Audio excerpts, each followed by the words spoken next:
This is Gadget Stop 321, and I've never really done an official review of my Kaweco Skyline Sport.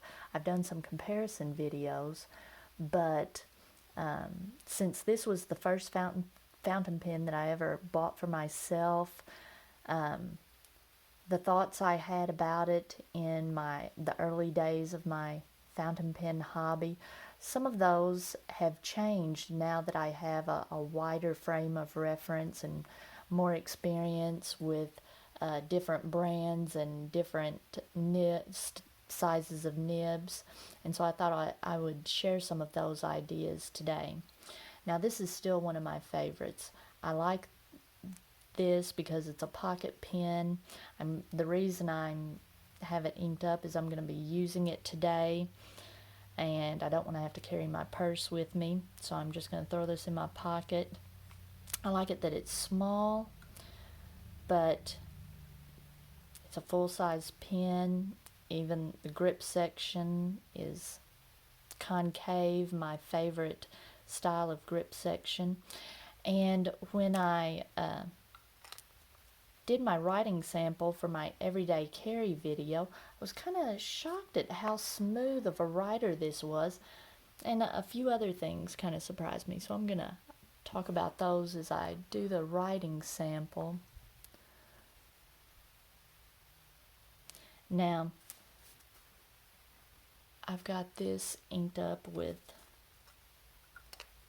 Pilot Iroshizuku, which is a good ink for fine nibs.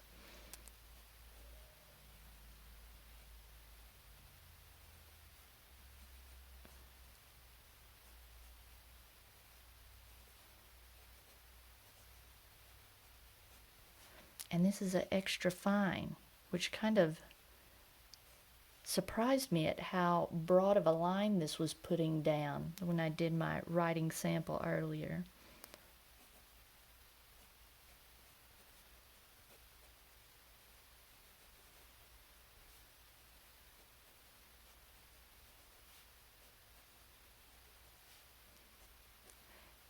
It also surprised me how smooth it was writing.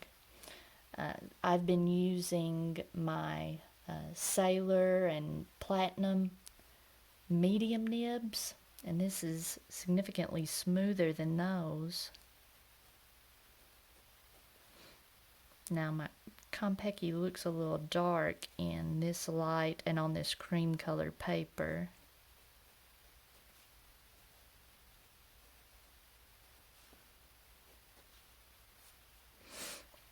But I'm just really enjoying writing with this. Now, one of the things that's different now than when I first started using this pen is the selection of inks I have to put in it. When I first got this pen, this was, like I said, the first pen that I bought for myself.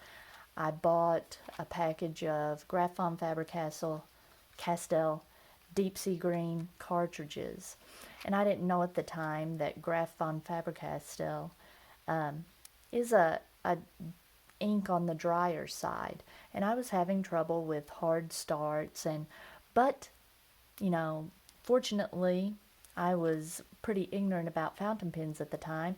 I just thought that's what fountain pens did, so it didn't really turn me off. The hard starts weren't severe. At the beginning of a sentence, I might have to, the first letter of a sentence, give it 2 tries to get the pen going. But then the ink purchases and pen purchases that I made after that, I got some Pelikan Royal Blue, which is also kind of dry, and more Graf von Faber-Castell inks, Stone Gray, which I really liked with this pen, that gray ink with the gray pen, and Hazelnut Brown. These are all, nice colors. I enjoy using them, but they are on the drier side.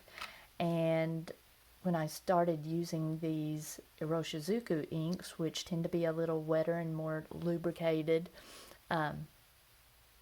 I really started enjoying this pen much more. And these are the Iroshizuku inks that I have tend to be brighter, more vibrant colors, and I was using it more for grading papers, and so I really started using this pen more. Let me go over some of the features. It's a cartridge converter pen, if you're unfamiliar with it. The cartridges that I've used in the past, I just refill them with a blunt-tipped ink syringe. There is a little Kaweco converter that you can buy for this, but it's so small I'm pretty sure it holds less ink than an ink cartridge does. Now I've got the plastic material. The great thing about these Kaweco Sports, a lot of people collect them, and I'm following some people now on YouTube that collect these, and there's some really cool colors, cool materials. This is injection molded plastic, I'm pretty sure. Yeah, you can see the injection markings. But there are also turned acrylics. Those tend to be quite a bit more expensive. The cheaper versions are these injection molded plastics, but they come in a ton of different colors. There are the various metals. There are lots of aluminum pens in tons of different colors. I really like the looks of those. But a lot of people collect these, and I've thought about getting an aluminum Kaweco Sport, but I don't know. I don't want to go down that rabbit hole where I'm collecting pens just because they are different colors. I'm really having trouble fighting that urge right now, but I've been able to resist the temptation so far. But one of the things I've noticed with this plastic version, I've never put a clip on it because I have heard that the clips that slide on will cause scratches, and I can see that because this plastic does feel a little bit on the soft side, which I like. It gives it that grippy feeling. It's not a slippery, fragile feeling plastic. But since the threads are up here and this cap goes down so far, the threads are way up here. They're not down here. So I thought I was getting these little, I don't know if you'll be able to see it in this lighting.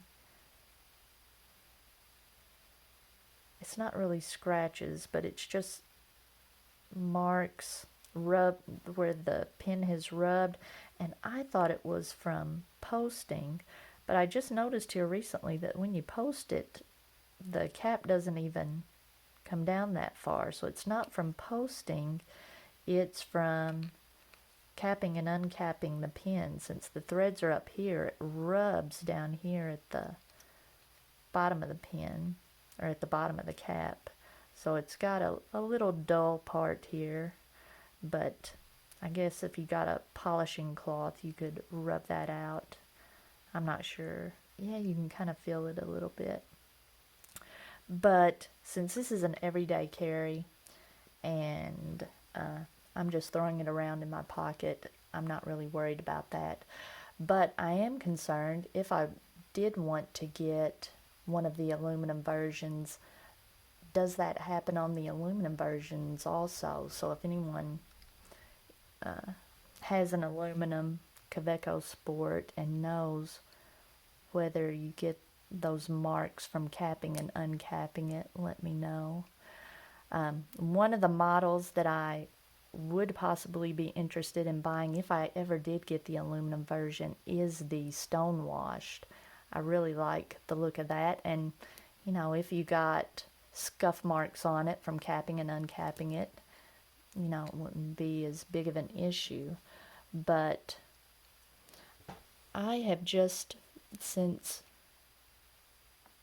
I recently inked this up, I've just been surprised at how much I enjoy using this pen and how wide it is, look, compared to my new platinum medium nib. This is extra fine, and that's a medium nib, and it is so much smoother. So And this is one of the nibs. I've heard recently that Kaweco started using Yovo nibs instead of Bach. This is, since this is so old, this is probably one of the older Bach nibs that did have the trouble with the hard starts and stuff. And, with a nice lubricated ink, I don't have any issues with it at all. So I would be curious to try one of the new nibs. Well, if you found this video helpful, please give me a thumbs up, and if you'd like to see more videos like this, please subscribe to my channel.